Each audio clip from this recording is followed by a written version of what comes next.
Alors maison que c'est du grand n'importe quoi parce que je sors de formation avec Maeva de Mia Academy. J'ai appris plein de trucs, c'était extraordinaire, mais c'est pour ça que maison que c'est l'horreur. Enfin, c'est beau, mais individuel quoi. Je prends mes petites notes, je prends mon crayon et aujourd'hui je parle de comment je suis passée de 500$ à 6000. Attendez, j'ai toutes mes données sur mon ordinateur, comme ça je vais dire la vérité. Donc voilà, j'ai retrouvé le fichier. Donc fin décembre, donc janvier j'étais à 500-600. Et là j'ai fait un x10, j'étais en décembre à 6673$.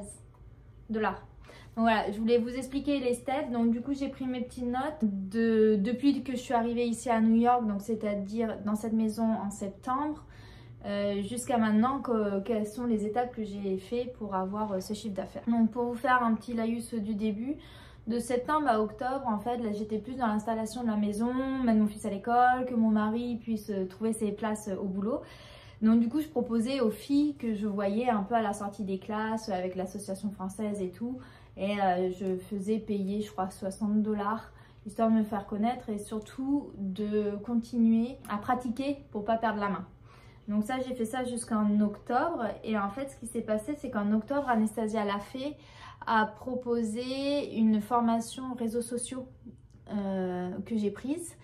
Et ça m'a vraiment fait réfléchir sur la stratégie parce qu'à la base, je voulais targeter que des filles françaises, que des mamans et parler qu'en français parce que je n'étais pas confortable avec l'anglais. J'avais pas envie de parler avec mon anglais, mon franglais à des américaines et j'étais vraiment bloquée sur ça. Et en plus, ce que je faisais aussi, c'est que j'allais dans les cafés d'association pour me faire connaître et distribuer mes cartes de visite. Et ça marchait pas vraiment, mais bon, au moins j'essayais de le faire. Et donc il y a eu cette formation Insta et en fait ça m'a vachement débloquée. Anastasia m'a dit un jour mais t'habites en France ou aux États-Unis? Donc j'ai dit aux États-Unis. Elle me dit mais du coup ça va être qui ta clientèle? J'ai dit bah la clientèle française. Elle me dit mais c'est con parce que t'habites aux États-Unis, t'as plus de potentiel clientèle américaine que française, donc pourquoi tu vas pas chez les américaines? Et ça a fait son chemin dans ma tête et je me suis dit ok je vais essayer de targeter les américaines. Et donc du coup suite à cette formation Instagram j'ai su quoi poster, comment mettre en avant, avoir des méthodes, et puis j'essayais petit à petit, mais j'ai toujours eu le blocage de parler face cam en anglais. Donc du coup je suis passée en story avec l'anglais. Donc c'est-à-dire que même si je fais des fautes, c'est pas grave. Mais en tout cas, j'alimentais vachement mon Instagram en anglais, écrit. Après, j'ai commencé à avoir un peu de clientes. En novembre, en décembre, j'ai continué à poster Instagram, à travailler sur ce qui pouvait intéresser la clientèle. Et en décembre, ça a été piou, la folie pour Noël. En une semaine, j'ai fait 1200$. Mais avec essentiellement, même exclusivement des Françaises qui sont venues chez moi. Donc je me suis dit, oh là là, il y a un potentiel, c'est génial, je pars en vacances en décembre et on verra en janvier comment ça se passera. Et en janvier, une fois arrivé, personne n'est revenu me voir. Allez, 3, peut-être pour faire une dépose, mais même pas refaire une repose. Et là, je me suis dit, aïe, ça va être galère. Ce qu'il faut savoir, c'est que après la formation Instagram avec Anastasia a proposé de faire des coachings personnalisés pour nous aider dans le business, dans la vie perso et tout. Et en fait, j'avais pris ça et je m'aidais à me faire coacher pour me sentir moins seule et pour avoir des clés pour aller plus vite. Et en fait, pendant 2 mois, on n'a quasiment pas parlé business parce que j'avais plein de blocages, moi, perso, à faire. Je fumais... l'équilibre dans le couple en expatriation, ben, il faut qu'il se renouvelle. Mon fils qui commençait l'école, il fallait que je manage ça. Enfin, il y avait pas mal de choses finalement qui me bloquaient pour bien monter mon business. Donc en janvier, je reviens de mes vacances de Noël et là je me dis ok, les Françaises vont pas revenir, essayons de targeter les Américaines. Par contre, si je prends des Américaines, il va falloir que je fasse les choses dans les règles et il va falloir que j'ai ma structure bien carrée. Et ici, les structures, ça s'appelle des LLC pour les solopreneurs comme moi. Et donc, du coup, j'ai commencé à faire les papiers. Alors, il faut savoir que moi, j'ai une peur bleue et une angoisse absolue de l'administratif. Et donc, j'ai demandé à une fille qui avait sa société de venir m'aider et elle m'a gentiment aidée pour voir les démarches, comment tout faire. Alors, en fait, ma société a été montée le 26 janvier, elle a été créée et elle a été confirmée 3 mois plus tard, une fois que les bancs étaient sortis dans les journaux. Donc en fait, ça s'est passé assez rapidement et là, j'étais confortable dans mes baskets à me dire « Ah bah ok, je vais pouvoir travailler en toute légalité dans ce pays et si une Américaine n'est pas contente, elle n'aura rien à me dire. » Et là, à ce mois-là, bah, j'étais plus focus sur comment faire mon entreprise et ne pas trop me faire connaître par les Américaines. Donc j'ai pris les seules Françaises qui se dirigeaient vers moi et là j'ai fait 500 $, quelque chose comme ça. Ça faisait, je crois que là j'avais déjà déterminé les prix à 75 $ la manicure. Je sais pas combien j'en ai fait. J'ai pas retrouvé l'information nulle part. Ma compta n'était pas très claire à ce niveau-là, mais de mémoire c'était ça. Donc voilà, donc je fais ma LLC. En février, je prends mes petites notes. En février, il y a eu les vacances d'hiver. Donc nous sommes allés à Miami. Là, je commençais à poster sur Insta et j'ai commencé à faire une publicité Instagram. Bon, bien évidemment, il y a toujours mon petit astérix là qui vient une fois que j'ai fini ma vidéo. Je suis en train de repenser au fait que je vous ai dit que j'ai fait mes pubs là sur Instagram. Je sais que c'est très controversé et que c'est pas conseillé par certaines qui donnent des leçons Instagram parce que ça bousille l'algorithme, parce que je sais pas trop quoi. Moi, ça a marché. Donc, j'ai payé 4 fois 60 $ et j'ai plus jamais rien repayé. Et en tout cas, moi je sais que c'est comme ça que ça a bien fonctionné au début et que ça m'a aidé en tout cas à avoir de la clientèle, même si elles ne sont pas toutes restées à terme. Mais voilà, c'est qu'un retour d'expérience. Je n'oblige personne à faire de la pub, je ne contredis aucune formation. Mais voilà, c'était mon point de vue que je souhaitais mettre entre parenthèses. Et je crois que j'ai payé 60 $ pour une semaine. Quelque chose comme ça, et là il y a une ou deux qui sont venues, ou en tout cas ça m'a apporté des followers. Donc elles s'abonnaient et j'ai quand même eu 3-4 touches à chaque fois que j'ai fait une pub. Je fais une pub, deux pubs, bon, je mets la photo que j'aime bien, j'ai mis Manucurus Westchester, c'est là où j'habite, et j'ai mis mon adresse. Et j'ai mis ça en pub. Et je crois que j'ai fait que ça, hein. J'ai pas mis de prix. Et ça allait directement sur mon profil ou sur un message direct. Je crois que ça allait sur mon profil. Et donc là, j'avais des touches, 3-4 touches, 3-4 touches. Et on va à Miami. Et là, je vais à Miami avec une pose que j'aime bien sur mes mains. Et je me rappelle être dans la voiture et dire, je refais une pub. Et là, j'ai mis une belle photo que moi, j'aimais beaucoup, qui correspondait vraiment à mon style. Et c'était sur mes mains, que j'avais bien faite. J'essaierai de la retrouver pour la mettre là. Et elle a vachement prise. Et là, je crois que j'ai eu genre 10-15 rendez-vous. Et en fait, elles venaient toutes à peu près du même lieu. Elles venaient du Bronx. Alors pour moi, le Bronx, c'était pas du tout la clientèle cible. À la base, je pensais que j'avais pris que Instagram allait mieux localiser par rapport à mon lieu d'habitation. Mais bon, ça a pris le Bronx. Et là, j'ai eu pas mal de filles du Bronx. Et puis après, j'ai eu une autre vague de pas mal de filles de Yonkers. Et puis après, une autre fille du Connecticut. Et en fait, c'était pas vraiment autour de ce que je targetais. Mais bon, j'avais des clientes, je prenais. Et ça marchait pas mal. Et donc, mes horaires, c'était lundi, mardi, mercredi, jeudi, vendredi, samedi. Donc, je travaille 6 jours sur 7. Et j'ai toujours eu ce calendrier ouvert de 9h à 4h. Je vais chercher mon fils. Et à 6h30, je reprends à travailler le soir. Donc, en gros, ça me faisait plus ou moins lundi, mardi, jeudi, 4 disponibilités. Le mercredi, j'en avais 2. Le vendredi, j'en avais 2 parce que mon fils, il fallait que j'aille le récupérer plus tôt. Et le samedi, j'en faisais que 2 au début des clients. Et après, qu'est-ce qui s'est passé? Les slots se remplissaient. Et par exemple, là, en mars, j'ai eu 39 clientes. Et en fait, ce qui s'est passé, c'est que je prenais mes rendez-vous en disant mes disponibilités. Donc du coup, je disais, ah bah tiens, j'ai une dispo tel jour. Et la cliente, elle disait, bah non, j'ai pas. Alors du coup, je finissais avec un screenshot de toutes les disponibilités et elle choisissait la date qu'elle voulait. Et ça me gonflait parce que c'était pas clair. Ça faisait 4 messages aller-retour et tout. Et je trouvais que c'était trop. Moi, ça me prenait vachement de temps et ça m'amuse pas de faire ça. Organiser mon agenda, je suis nulle. C'est comme de l'administratif pour moi. Et donc, j'ai appelé mon frère en disant, t'as pas un site de réservation en ligne qui est pas mal? Et il m'a parlé de Simply Book. Je le recommande pas spécialement, mais c'est pour ça que moi je passe aujourd'hui. Et je crois que mes clientes elles kiffent pas trop, mais je m'en fous. Moi, pour l'instant, ça me va bien. Et là, en mars, début mars, j'installe mon site de réservation en ligne qui est Simplybook. Parce que de perdre du temps à essayer d'organiser l'agenda des clients plus que ton agenda à toi, c'est l'horreur.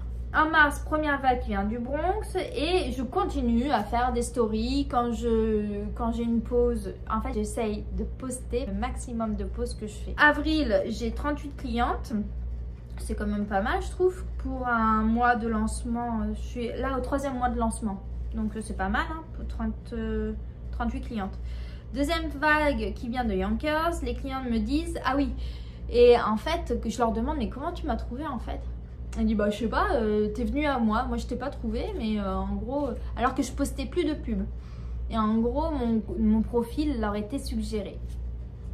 Je ne sais pas comment, mais je pense que c'était les répercussions des publicités que je faisais et le fait que mes clientes étaient actives sur mes stories et likaient quand je mettais des stickers ou des trucs du genre. Voilà, et j'ai essayé au maximum de toujours me rendre disponible pour mes clientes, de leur trouver une solution quand il y avait une annulation ou quoi que ce soit et de répondre très rapidement à leurs messages. Je crois que ça aussi, ça fait la différence d'avoir des messages personnalisés. En mai, là, gros décollement, enfin de gros up dans ma boîte. J'ai 54 clientes dans le mois. Et là, je commence à en avoir beaucoup. Et là, je suis réservée, en gros, j'ai 2 semaines de full. Il faut commencer à anticiper ces rendez-vous parce que là, je suis trop complète. J'ai presque plus de dispo à proposer à mes clientes. Mais il arrive un problème en fin mai, juin. Ouais, c'est ça, mi-mai, juin. J'ai une série de décollements, de clientes qui reviennent en disant « Gabi, ça s'est décollé » ou même pas une semaine après Gabi, j'ai un problème sur un ongle, non. Alors, du coup, à chaque fois, elles revenaient ici, je leur offrais la réparation. Enfin, moi, j'ai toujours considéré que c'était ma faute plus que la faute des clientes. Donc, j'essaye toujours de leur trouver des solutions. Mais je voyais des clientes déçues. Moi, j'étais déçue de mon boulot. Et en fait, j'ai réalisé que c'était parce que mes lampes commençaient à rendre l'âme. Mais j'ai mis du temps à le réaliser, le machin. Donc j'ai investi dans des nouvelles lampes et ça allait mieux. Et en plus de ça, si vous avez regardé la vidéo précédente, j'utilisais The Gel Bottle qui ne s'adaptait pas à tous les ongles parce que je faisais tout, à peu près tout avec les mêmes produits et que en fait j'avais pas encore compris le système de la rubber base, du liquide gel, du liquide polygel, de l'acrygel, enfin... Je connaissais pas encore assez bien toutes ces méthodes pour pouvoir les utiliser sur les clients. Je me remets vachement en question et je me dis ok, il faut que je fasse une formation et c'est là où j'ai contacté Mylène de l'atelier by Mylène et j'ai réservé ma formation pour l'été là. En juillet, j'ai 19 clientes et en juillet, j'ai fait par exemple en juin, combien j'ai fait de chiffre d'affaires? Et en juin, là, avec mes 56 clientes, ça fait 5347 $. Donc je commençais déjà à avoir un bon chiffre d'affaires en fait. Je suis en train de réaliser. Je savais pas que je faisais ça. Ça rend fière, mine de rien. Je suis contente. Et en juillet, je pars en vacances. Je fais un break total parce que je suis en France. Et j'ai qu'une peur, c'est de perdre mes clientes. Qu'elles reviennent pas. Parce que j'ai une série un peu noire. Et ce qui se passe, c'est que j'essaye quand même de poster minimum 1 à 2 fois par semaine sur mes stories. Et j'ai quand même mes clientes qui sont toujours actives, qui me disent ça a l'air d'être bien la France, t'as la chance, enjoy et tout. Donc là, je me dis ça y est, mes clientes, elles sont fidèles à moi. Et je reviens en septembre. Je reprends en septembre en ayant peur que les clients ne reviennent pas. Je les relance 1 semaine avant de revenir pour savoir si elles ont pris leur rendez-vous. Et en fait, vu que j'avais mon site de booking en ligne, elles avaient déjà pris leur rendez-vous avant même que je parte en France pour être sûre d'avoir leur rendez-vous quand je rentre. Donc elles reviennent et en fait ce mois-ci, là en mois de septembre, je m'engage en tant que présidente de l'association française, le Worcester Accueil. Et là je me dis ok, ça va faire beaucoup mais en même temps ça fait partie de ma personnalité, il faut que je le fasse, j'ai envie de le faire. Pourquoi choisir la tyrannie du et plutôt que la magie du ou? Anastasia se reconnaîtra si elle regarde cette vidéo et donc du coup j'ai fait ça. Et je me suis dit, par contre, il va falloir assurer en termes d'organisation. Et donc du coup, je sais pas ce qui se passe. En octobre, je reçois de nouvelles clientes. Je sais pas comment elles m'ont trouvée. Et les nouvelles clientes qui arrivent, je leur dis mais comment vous m'avez trouvée? Parce que à part faire mes stories, moi, et poster de temps en temps, je fais plus grand chose pour communiquer sur moi, quoi. Je fais pas de pub nulle part. Et là, elles me disent, bah j'ai cherché Manucurus Worcester. Et étant donné qu'on n'est que 3 à faire, il y en a beaucoup qui sont revenus en me disant, bah ton Instagram s'est démarqué. Ton Instagram m'a le plus donné envie, donc je suis venue chez toi. Et puis si j'aime pas, bah, j'irai voir ailleurs. Bah elles sont restées. La plupart sont restées. Et je pense qu'il a fait la différence, c'est que je ne partage pas que des ongles, je mets beaucoup ma tête. Et je pense que de voir mon atelier et de voir ma tête, ça les rassure, parce que souvent quand elles entrent pour la première fois, elles disent « Ah, c'est trop mignon, c'est comme Insta !» Et donc du coup, ça les a bien projetés et voilà. Donc je pense que c'est ça qui fait la diff quand elles viennent chez moi. Donc voilà, alors j'ai mis ça, elles m'ont trouvé d'elles-mêmes en cherchant Rochelle manicure sur Google.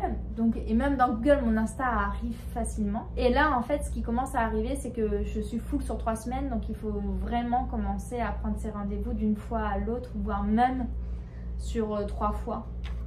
Et en fait, ce qui a commencé à se passer, c'est que je voyais je commençais à être full. Mais le gros problème, c'est qu'il y en a qui annulaient dernière minute, là, la veille ou le jour même.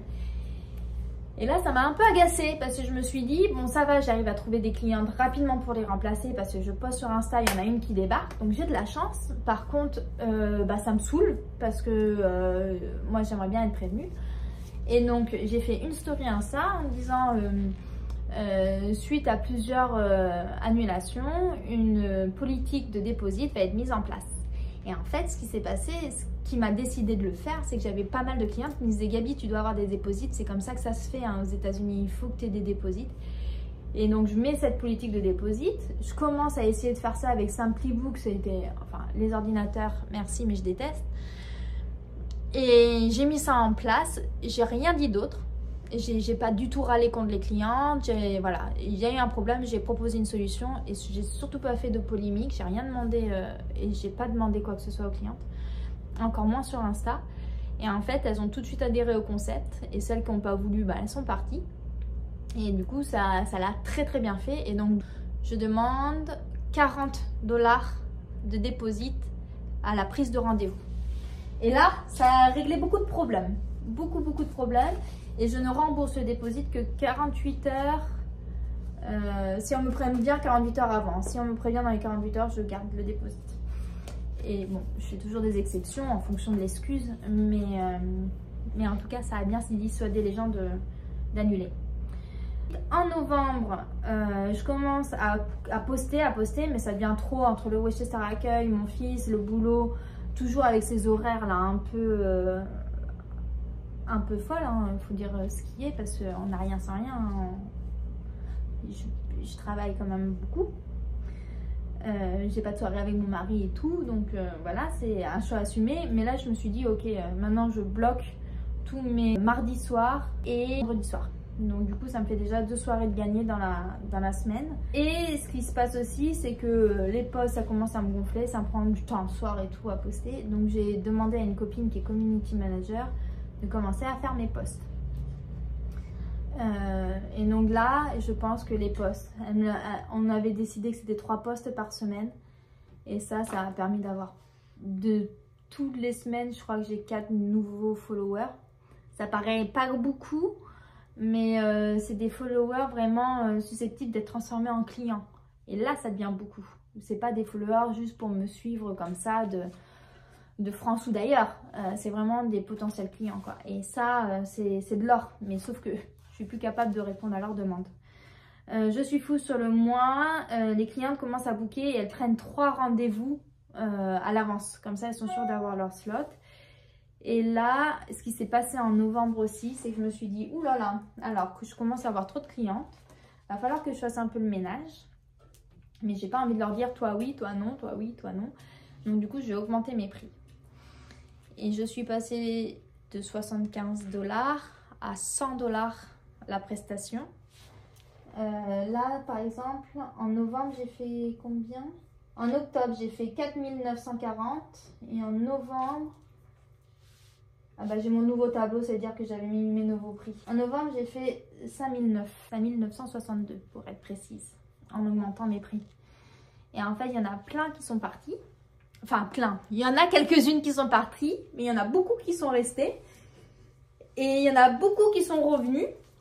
Genre, plus c'est cher, plus c'est de la qualité.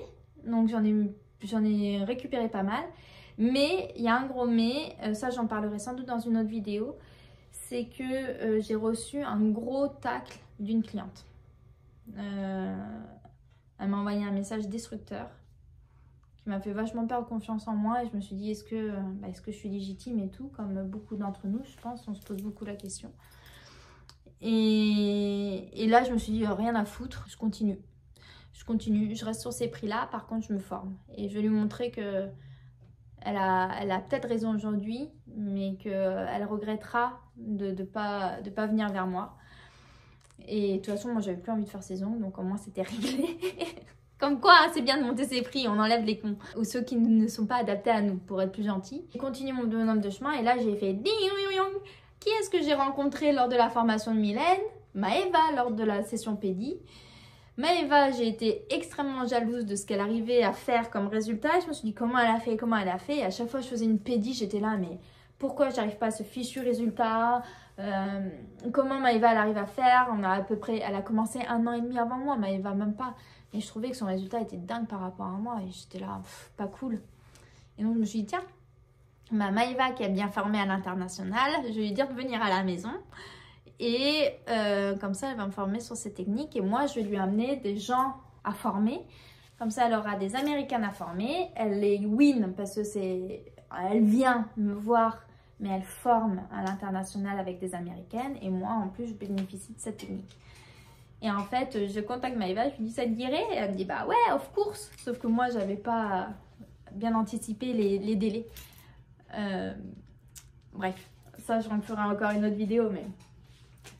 si j'ai le temps de le faire, mais voilà. Mais en tout cas, Maëva était chaude. On a fait le projet, c'est extrêmement bien passé. Donc au final, tout est bien qui finit bien. Mais voilà pourquoi Maëva est venue à la maison. C'est parce qu'il y a un moment donné où je me suis dit, ok, cette cliente, elle n'a pas trop kiffé.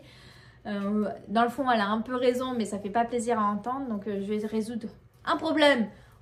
Quelle est la solution? Et voilà, ma solution c'était de faire venir Maëva chez moi.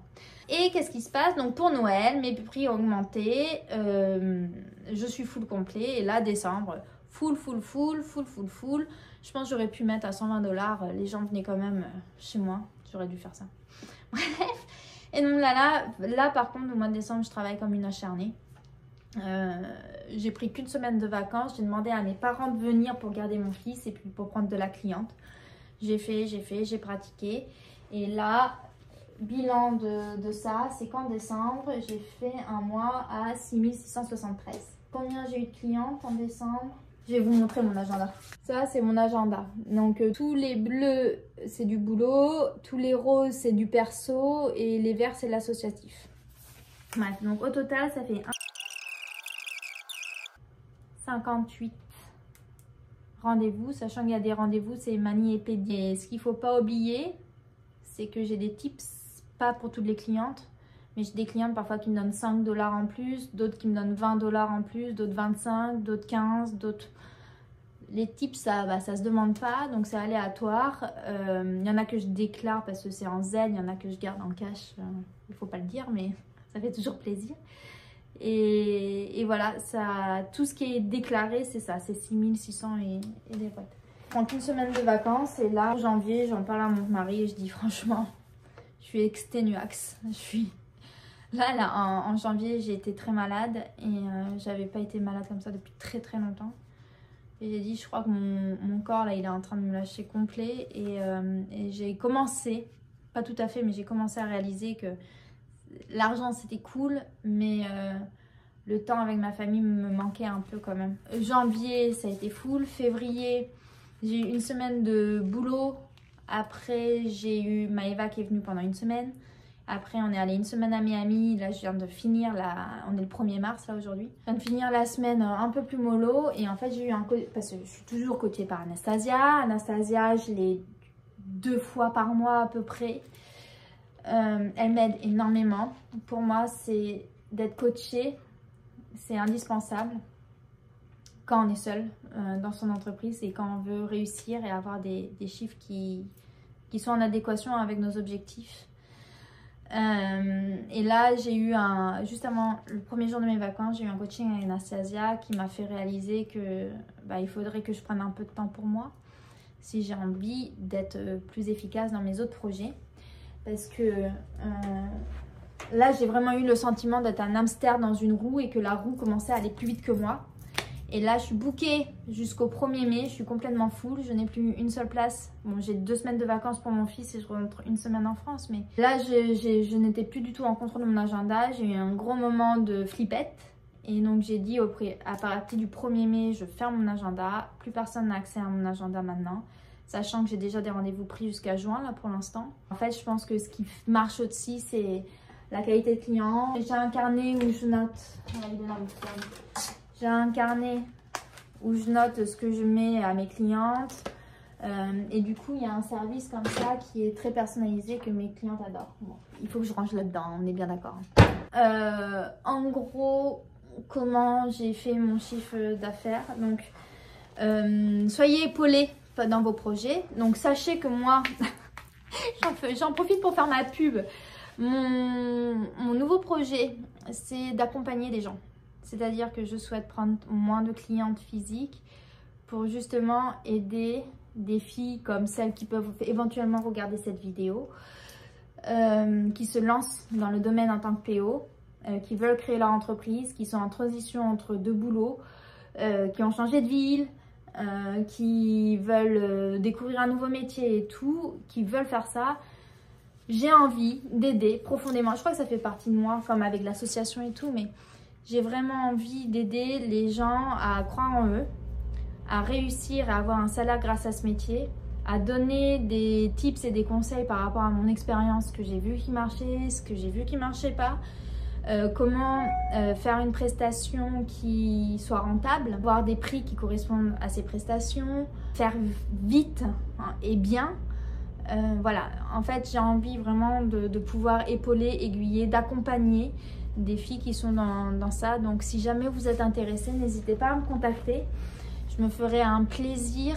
J'offre la première session et après je propose des packages. Si jamais ça vous intéresse, more than welcome. Je me ferai un plaisir de vous accompagner dans tout ça et vous donner toutes les clés qui ont fait que on peut se sortir un salaire honorable en faisant ce métier et en communiquant correctement et en proposant un service correct pour fidéliser ses clientes. C'était mon retour d'expérience. Vous en faites ce que vous voulez. C'est pas toujours facile. On peut se reprendre des rafales par les clientes. On peut avoir des périodes où on a beaucoup de décollement. Par exemple, vulnérabilité là du moment. J'ai une période de plein de décollement et tout. Et là, en ce moment, je suis en train de vivre une période de casse. J'ai 3-4 clientes, là 5, qui ont des ongles longs, qui ont fait plus de 3 semaines, 4 semaines, qui dit Gabi, mon ongle il est cassé, t'as un rendez-vous, et moi je me dis mais pourquoi ça casse, et en fait en parlant à Maëva j'ai compris, mais voilà, il y a des séries, il y a des moments c'est pas facile, des mois on en fait plus, des mois on en fait moins, mais je vous jure qu'avec ce métier on peut avoir un salaire honorable.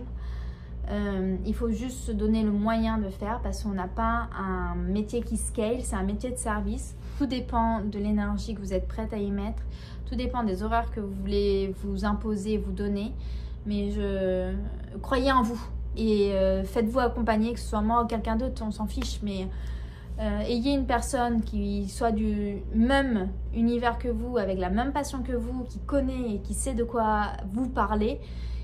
Surtout n'hésitez pas. C'était pas prévu que je fasse la pub de mon business, mais en fait c'est venu naturellement. Je vous invite à regarder les autres vidéos si vous voulez. D'ailleurs je voulais faire des clins d'œil à toutes celles qui ont réagi à ma précédente vidéo sur The Gel Bottle. Merci pour tous vos retours. J'adore parler avec vous, j'adore avoir vos retours. La marque Hello, j'ai eu des retours positifs et négatifs, donc je ferai ma sauce. Je pense à Sophie, je pense à Leslie, je pense voilà, aux filles qui m'ont contacté, super sympa, j'adore. On Her Nail aussi, enfin bref. Je vous souhaite, moi je vais aller chercher mon fils, peut-être à la prochaine vidéo, et voilà, à bientôt.